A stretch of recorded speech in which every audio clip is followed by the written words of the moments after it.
Welcome to The Truth in This Art Beyond, and we're back in Philadelphia, the city of brotherly love. I am your host, Rob Lee. Thanks for listening. Today, I'm excited to be in conversation with my next guest, a Philadelphia-based freelance model and photojournalist with more than a decade's worth of experience in photo shoots, runway shows, and music videos. Please welcome Alana Rosa Edwards. Welcome to the podcast. Ooh, thank you for having me. Thank you for having me. It's a joy. And the crowd goes wild, you know? Woo! That's total. So, thank you again for making the time, because, it's like this John Mulaney joke. Getting people to do things when people can choose not to do things is always a hassle. So I definitely appreciate the time. And I want to start off by giving you the space to, tell us about your background. Like, how has that background influenced your work? What are some of the things you were into growing up? And maybe some of those like bullet points that maybe shape what you do today. Okay. I definitely appreciate that deep delve going back in the day. So I am 31 years old. I currently live in Philly, but I grew up in New York City. I moved to Philly about 5 years ago. And before that, I would definitely say I'm a true New Yorker. I love creativity. I love being open-minded. I love connecting with people. So my first 25 years, let's put it that way, I definitely was a ESP kid, the special arts class, like the advanced class, and not the tout on nobody, but as my mother loves to recall, I was reading the newspaper at 3 years old. I love to read. That was something that you can't take away from me. And I don't read as much as I used to, but I definitely read a lot of heavy literature. I definitely was that kid when it was time to do the book fairs, and you have that summer reading list and who could read the most and you get a prize. That was me. So when I wasn't reading, I definitely was always into the arts. I was into drawing. I was into storytelling. And then I got involved into music and the arts. I started out tap dancing. I used to be in the school bands. I used to play the orchestra bells. Nice. So that's something that I was really passionate about. And I took that into high school on their school team. Shout out to Aquinas in the Bronx. We no longer here, but at the same time, we did our due diligence, and I love music. I love the arts. And that's kind of what shaped me into what I do today, both photography and modeling. I started out behind the scenes, and then I got into the desire to be in front of the scenes. So that multifaceted part of myself, that all just makes it into who I am today, because without that foundation, without being curious, I don't think that I would have been able to find what truly interests me, even through all the years and, all the ups and downs that shape what you do. Thank you. Wow. That's really cool, because, and also you knocked out 2 questions right there. So shout out to you, multitasker, being an overachiever. It wasn't on purpose. It just naturally happens, multitask. They say you got to be the type to walk and chew gum. Yeah, I can't do either. Actually, I just kind of stumble and then a bubble comes out. It's weird. It's weird. But I will say, I think it's really something super interesting in what you were saying earlier, just kind of, growing up and being around it, having an interest in like arts, macroly speaking, because I find it's something about, and I can see it in doing this podcast. You talk to people and you learn about so many different influences and different styles of art and different styles of creativity that you're like, hey, maybe I'll tap into this a little bit. Maybe I'll try this out. Maybe I'll see what this is. And I think those sorts of conversations, and ultimately these podcasts are conversations, it's an invitation really to delve deeper into the guest's work, but also to what type of work that they're doing. Their specific work, but also like, what are you doing? Let me check into photojournalism. Let me check into photography. Let me check into modeling. And, it's a higher level of interest there. Yeah. In order to wear different hats, you have to have the interest first. And it's not always easy. One of the things, too, is that, you get ridiculed for it. I think sometimes people don't like overachievers, and not to say that you do it on purpose, but sometimes these things just naturally happen, and curiosity sometimes kills the cat. It does. I mean, to an extent, because somebody, well, okay, I'm going to say the arts world to an extent. They always want somebody who fits into a box and you do one thing. You put a label on one thing. But then what about those people who are Jack and Jill of all trades? They like to down that phrase with master of none. Yeah. And I think that's wrong too, because if you take your time and you actually do delve into some of the subjects that you actually enjoy, then you are a master of some. It's a thing. It's funny because like that quote, I think is always the partial quote because like I've been really interested in like cultural preservation and really going deep on things, right?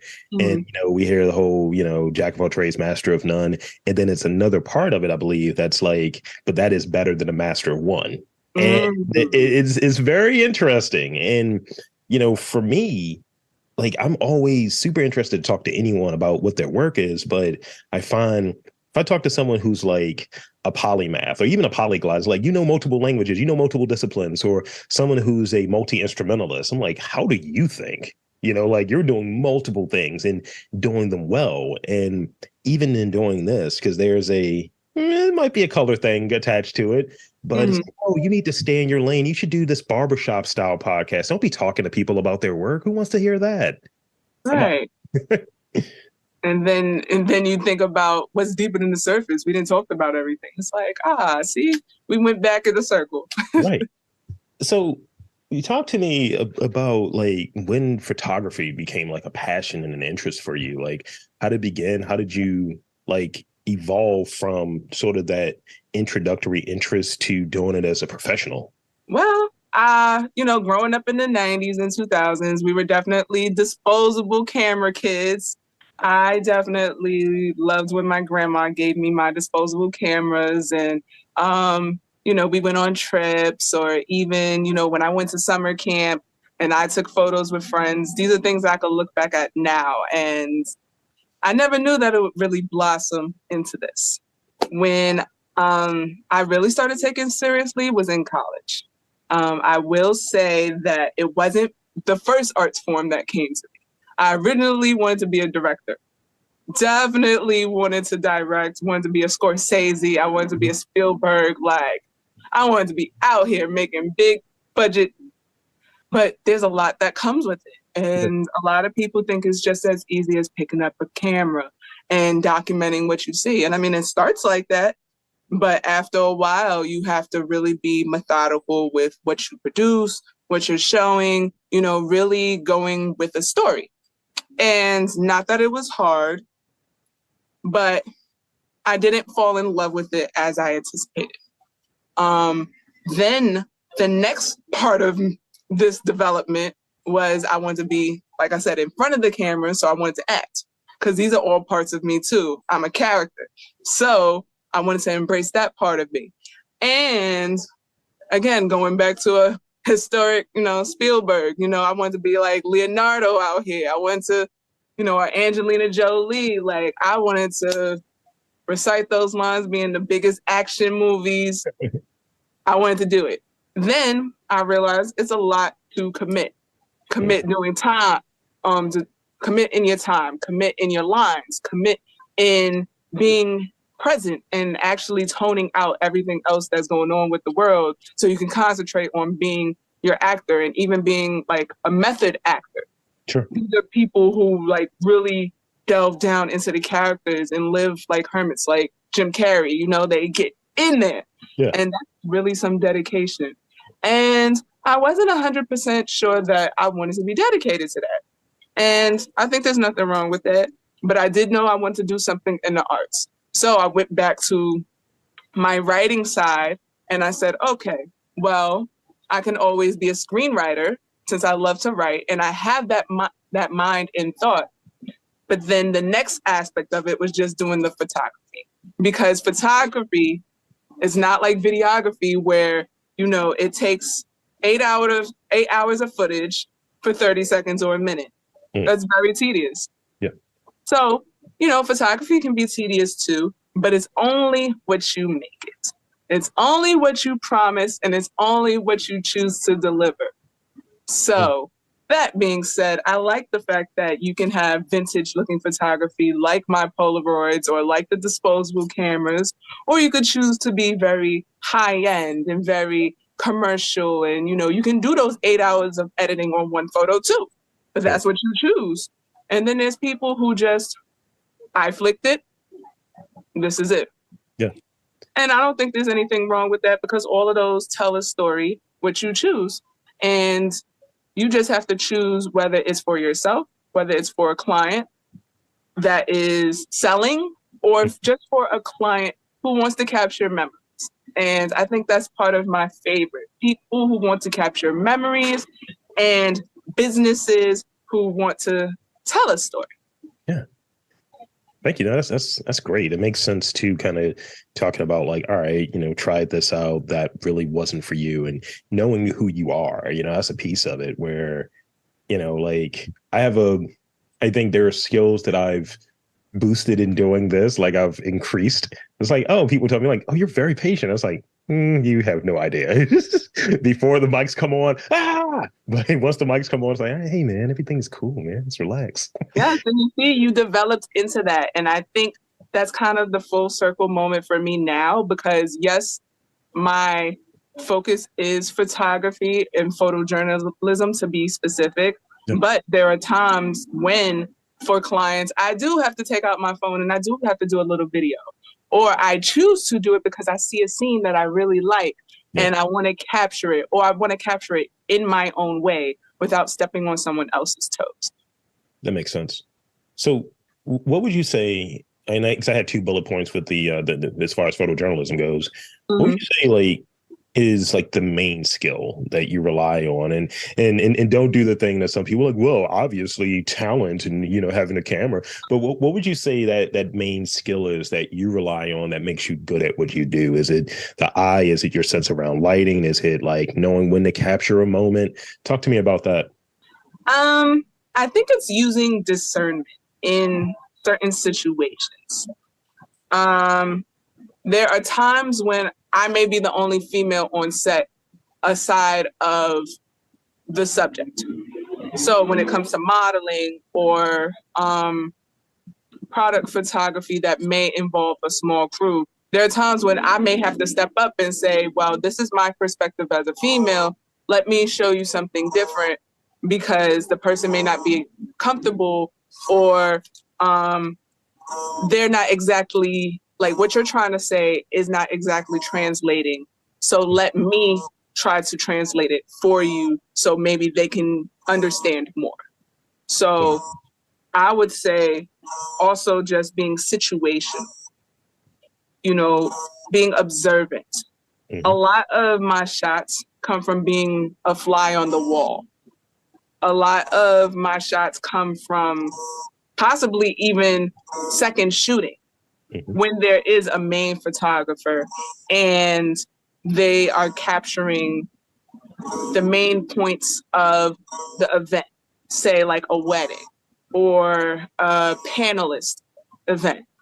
I'll catch like those behind the scenes photos or those unexpected ones during the reception where, hey, I didn't see that coming. Yeah, you didn't. And I like that unexpected part of it, because I don't like to put pressure on people. But there are times when, you have to stay true to your client's wishes. Mm-hmm. And if they say, get everybody, I have to tell you, I need my one photo, please. Let's be cooperative. And 9 times out of 10, if I ask them nicely, they'll do it because they're there for the person and they use their own discernment. I came, I showed up, I dressed up. What is that one thing that you look for when you're looking at a photo, whether it's, appreciating a photo as a person that views it or as a person or as a photographer yourself? What is it that is that trait that makes a quote unquote good photo? When it tells a story. There are some photos where just the expression in it all tells it. Like I have a photo from 2019. And it was maybe the first season of prom offs. And I was very new to the concept of prom offs because where I'm from in New York, we don't do prom offs. That's not really a thing. I'm gonna describe what that is. I have no idea what it is. So like a prom off is basically a send off for the person who's going to prom. And sometimes they have a huge block party. They have like open house, people come over, they cook. Gotcha. And this new gen, now it's involved custom chips, custom drinks, custom banners, custom dresses and suits and going over and beyond. And some of these kids, they've been decked out. So I've been in the privilege to catch some. I want to do more. But with that being said, part of it is not only capturing the prom child and their date, but also capturing the family who came out.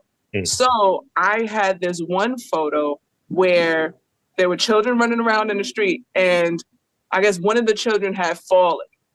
A little boy had fallen, and his father came and picked them up. And I just saw the expression and the concern and the care in this man's face while picking up his child. And it really gave me, and I did the photo in black and white too, which was really even more intriguing because I just saw it. It just melted and I was just like, the money shot. Yes. That's great. That's great. So I want to switch gears a little bit to the modeling portion of today's interview. And I think you touched on it, but let's be a little bit more resolute in it when I asked this one. How does like that background and coming from like multiple like genres, having interest in multiple genres, but also like multiple mediums rather, and multiple disciplines, but also like having the photography background serve you as being a person in front of the camera, as being a model as well? Well, that happened because I ended up doing an internship in high school. And it was actually for a videography company and event planning. So I got that internship through a friend of mine who I was working with in the summer. And he was like, I'm doing this internship. I don't know if you would really be interested, especially since it's not around, but would you be interested? So I stayed open-minded and I was like, yeah, that would be a good opportunity. So fast forward, we started shifting gears from just catering to events and small business events to actually being creative on our end. So we started actually doing setups for models and doing model photo shoots. So I wasn't doing the photos at the time. If anything, I was doing set background. So if anything, I helped put the backdrop up. I helped, it's getting kind of windy. Yes. I helped put the backdrops up. I helped assist the model when it came to changing clothes. I also helped getting actual props for the set, whether it was, say, an Alice in Wonderland themed event. I would get like the teapots. I would get the nice little spread. I would get, a couple of items to make it intriguing. So once I saw that you really just need a good team and concept to put everything together and not just the stylized images that you see on billboards, I was like, I can do this. I want to do this. Like, why can't I do this? And that's how we started. That's great. And is there one that comes to mind that is like a favorite for you, or maybe the first one where you're just like, here's my pose or what have you? I don't know. I don't know what poses look like. I'm not a poser, Oh my gosh. Well, over the last 10 years, I have taken a lot of photos. I have done a lot of themes. So actually, I will say, so the photo that you see behind me, it's a crisp one. I like it. It's actually kind of recent, and this was taken in Rittenhouse Square Park. So This is actually one of my favorites because this was a recent editorial that I did, that I planned, and I collaborated with a photographer named Rob Love Photo. Got it published in Variety Girls magazine, and it really just blended. Yes, it really just blended two of my loves together. And I could not be more appreciative for the opportunities to show all my talent and all my glory. Because sometimes you just want to see a sexy model of a bikini, and then actually you do want to see somebody in a whole outfit and dressed to the nines. And that bag that you see, I Yeah. thought it was really intriguing because I had did a shoot for someone and they had gifted me this bag, and I said, "Oh, well, how would you know that I do photography on the side? This is perfect." And I get compliments everywhere I go. So, yes. It's a dope shot. It's so cool. And yeah, I mean, like grays, the filter, the coloration there, all of that stuff like just looks crisp. It has this vintage thing. I like the way that light is used. It's a really dope photo. Thank you. Thank you. Yes, the theme was um, Photo Girl in the City. I love it.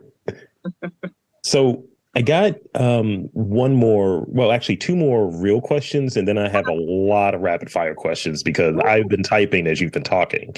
Uh, so are there any particular tools that come to mind that sort of like help you be more creative in your creative work or like in your personal life? Like I find that some people start doing time blocking, right, to keep their schedule on point. And it's like, I need to write 10 pages today or whatever. And they would carve out a couple of hours.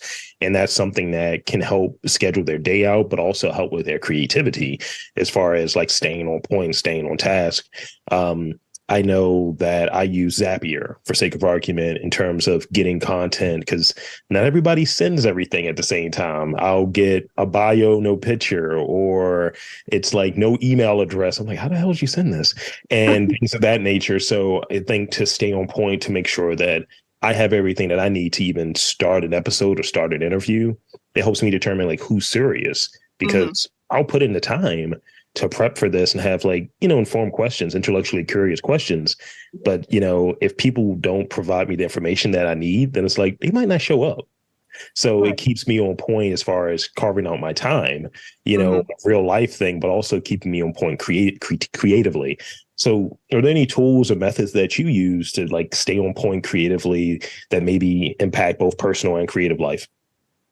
Well, I've definitely created, well, I didn't create, but I've been utilizing the big Staples calendars that you get for for school and your office. I've definitely been utilizing those last year or so, and I like those because it gives you the opportunity to write more than just your date, for appointments or things that you need to get done. So really just being more consistent on my days because it's really easy for me to get mixed up with my days, just being caught up in everything. That's kind of the New Yorker in me because everything moves so fast. And a lot of times I used to go with the flow and at least I know what Monday through Friday is. And then, I have to go here and I have this after work and like really just staying organized with the calendar system, writing down as much as I can. Like my grandma, she writes notes for everything, sticky notes for everything. So I haven't gotten to the sticky note ever yet, but I'm taking notes from her and just writing down as much as I can. Because if I don't write it down, I'm going to forget it. Or I'm not going to take it as seriously. And then what's funny is that the stuff that you don't write down are the stuff that other people take seriously. And they're calling you like, what happened? You were supposed to come. And they're just like, holy shit. Like That's one of those instances where, when I find it's funny where sometimes it's associated with money. It's like, oh, that opportunity. Ooh, I didn't follow up on that email. I meant to send it. It's in drafts or whatever. And I find like having some sort of reminder, or you might like this. I'm the master of the scheduled email. I will snooze a message because people expect you to respond in their time. And it's like, snooze this to the next day while I'm fresh and I can hit it. And then I'll schedule it for later in the day when they're not as available. Okay. And it's just like, yeah, whatever you need. 10,000 sure, here you go. And to follow up on that, actually another tool is that I make sure that anything that's like a priority or something that like if I need to get my message off on how I'm feeling today, I have to do that all before 12 o'clock. because if I don't do it before 12 o'clock, I get caught up with my day. And no, so at least I have to know by 12 o'clock. So if I have a call at 2, I can do it. Other than that, you put that in play when it came to this. Yeah, You're like, yeah. yo, looking forward today. You know, the other day was a little crazy. Weather's cool though. I was like, all right, I appreciate that. Yes, and that's the thing. I'm trying to be a lot more also big on communication, because there are some times when I don't feel well. And especially the last couple of years since COVID and everything, I didn't personally have COVID or anything, but I've had a couple of other health issues that's kind of kept me down sometimes. And it was also disappointing to myself because I was like, oh my God, I let myself down. But I had to realize also, like, I have to prepare, and I have to also make sure, I eat well and, be mentally well, because all this stuff affects you, and anxiety, and like I'm noticing it's coming a little bit more. So if I know when I'm having a trigger, or I know when I have a lot of stuff coming up, then I feel like I can kind of plan accordingly and, make it work a little bit better. And at least if I say, hey, I wasn't feeling well, but this is what I want to do, you'll forgive me. Yeah. And thank you for sharing that, because like I'll say this: I'm going back up to New York in May, and I'm going there for this art thing, going up for Future Fair. And I just remember the first time I went up there, like I've never ridden the train by myself at all. And I told you beforehand, Yeah. my partners, so she was just like, take this one. I was like, you haven't lived here in like 25 years. You never forget. All right. So I get on the train, and like, I don't understand Brooklyn, right? So they were like, yeah, I was meeting with this artist, and they were like, yo, I'm in what is it, Bushwick. And I'm like, Okay. yeah, I'm in Bed-Stuy. And it's like, that's a different place. Oh, word. So I was just like, I'm not getting back on the train, because I was like, I feel it being triggering. It's a lot of energy. So I just took an Uber over there, and she Right. was like, that's kind of not a short trip. I was like, I don't care. Peace of mind is important. Now, this is where I needed to challenge myself. Mm-hmm. So on the way back, I stayed with my man's in Greenpoint, and he was just like, all right, he's like, this is what you do. He told me 2 trains to take, and he was like, and get yourself some bagels on the way. And I was like, my man. He's like, go to the Spider-Man donut place. He's like, go there, get the Spider-Man donuts, and then get a bagel, and you'll be good. He was not wrong. Everything was good. And I was like, all right. And I heard some dude on the train say SMD to someone. I'd rather not say that on the mic.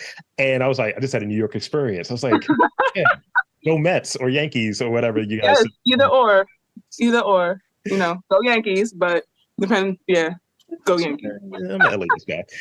So because you're Bronx. With that, I'm gonna go into the last question I got. Okay.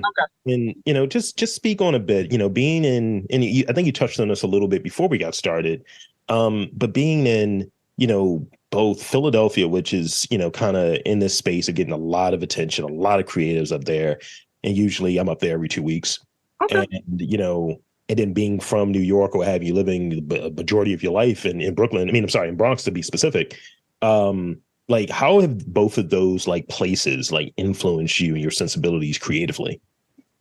Well, Philly has definitely been a different type of experience. New York continues to inspire me. Yeah. Sometimes I turn into a whole different creative animal when I'm in New York. So like Philly is kind of like my respite, some place where I can more or less relax. But there are also times where I'm influenced by helicopters, and there's some things that keep it mighty hood, like, and bike gangs, and like there's some things that Philly does have its own spice on, and it's entertaining. Like today I brought out my camera, and I wasn't sure if I was really going to shoot anything, but I went down to City Hall, and I was just intrigued by the fact that there were people around, and that they repotted, the tulips, and it made me want to come home. And I did. I came home and I replanted 3 of my plants. Nice. So, like in New York, the vibe would have just been different. Like I would have been on my fire escape, and I can embrace my fire escape. Yeah. It's definitely an escape, literally and figuratively. But I like the fact now that I'm able to grow just like a plant. I have to be able to have more space. Sometimes when I'm feeling overcrowded, I need a new home. I need a new space. I need you to transplant. And I feel like that's part of our journey. We can't stay in one space forever, or else we become crowded and things just don't work right.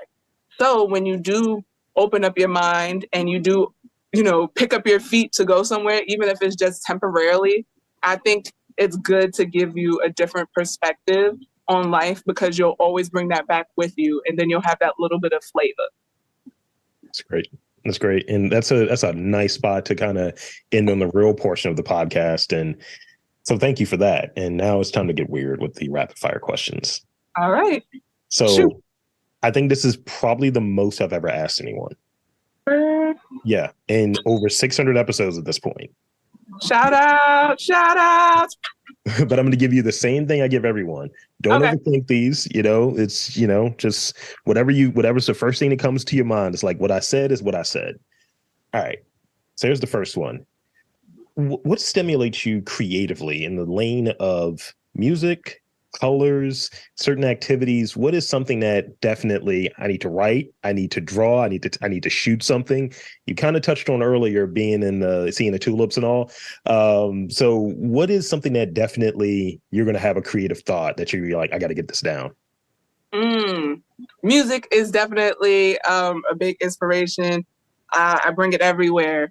It calms me down. It revs me up. It brings me to different thoughts, and it also makes me want to create like they did. Yeah. Okay. There's another, just for FYI, there's another music question that's going to come up later. I think you're going to be interested in. All right. Name a place that you would most want to travel next. Grand Canyon. Okay.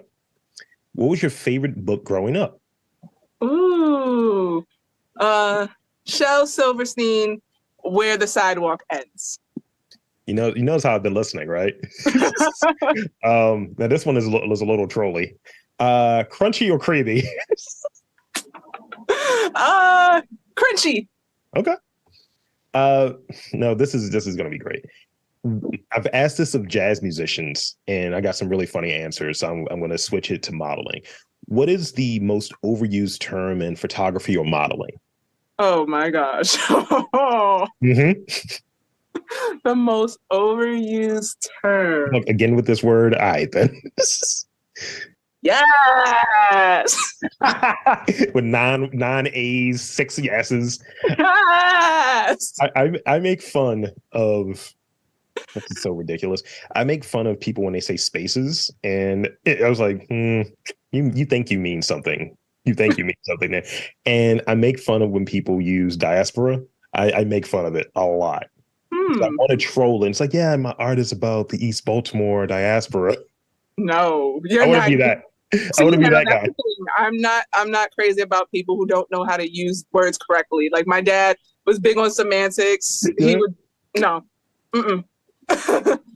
Okay, here's the next one. What is your favorite time of the day? My favorite time of the day, I would say, is 11 p.m. It's a very specific time. Probably sleep. Probably getting ready to go to sleep. I hear you. No. That's that borderline. I'm still kind of up. Mind might be flowing. I'm probably watching something after the news. Finishing Law and Order, that sort of thing. Okay. Favorite color? Purple. It's great. And here's the last one. And this is one of my favorite ones because it takes you one place, but you think you're going somewhere else. If you were stranded on a desert island that has a DJ, what's the one song you're going to request? The one song? Oh, man. I thought you was going to ask an artist or something. See? One song? One song. I'm looking at shits. My God. Alicia Keys, Falling. That's a good one. Also New York. Yes, I love Alicia.